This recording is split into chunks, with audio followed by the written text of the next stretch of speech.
এই রাক্ষসীর মায়া নিজ মুখে স্বামী খায় মোর দোষ দিয়া কালো রাত্রে হতে বেটি ছিল নির্বন্ধে কর্মদোষে স্বামী মরে মোড়ে এসে বান্ধে কত শত সাধু ডিঙ্গা ডুবিল সাগরে কোনো কালে কেউ এসে নাহি বলে মরে সমাবিত্ত মানে বেটি মরে দিল গালি মাথা মুড়াইয়া খেদায় তারে দিয়া চুন কালি নাম কান কেটে বেটি বাধাই বদেছে তোমায় দেখিয়া যেন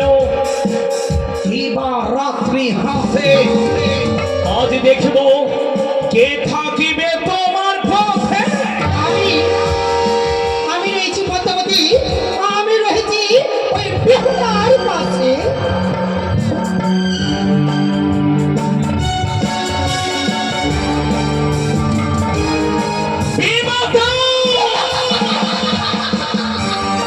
ওই কোনটা নারীর সহায় তুমি থাকবে আমি রয়েছি পদ্মাবতী আমি রয়েছি করব না করিও চন্ডী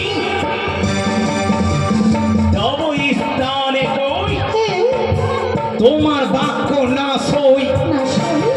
পিতার বাক্য সই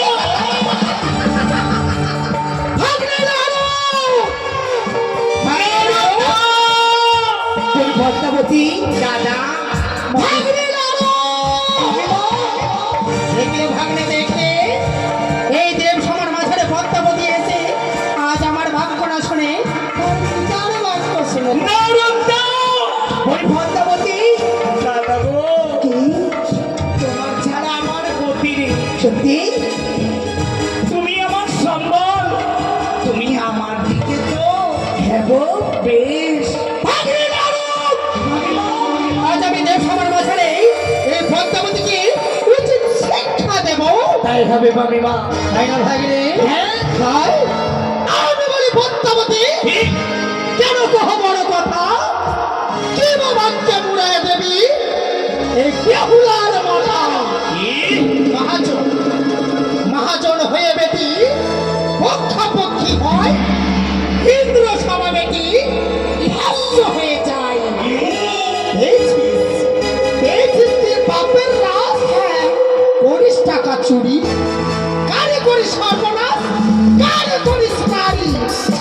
লজ্জা হয় না পদ্মাবতী এক সময় ভক্তের নাটনীকে করিস নারী বিমাতা পদ্মা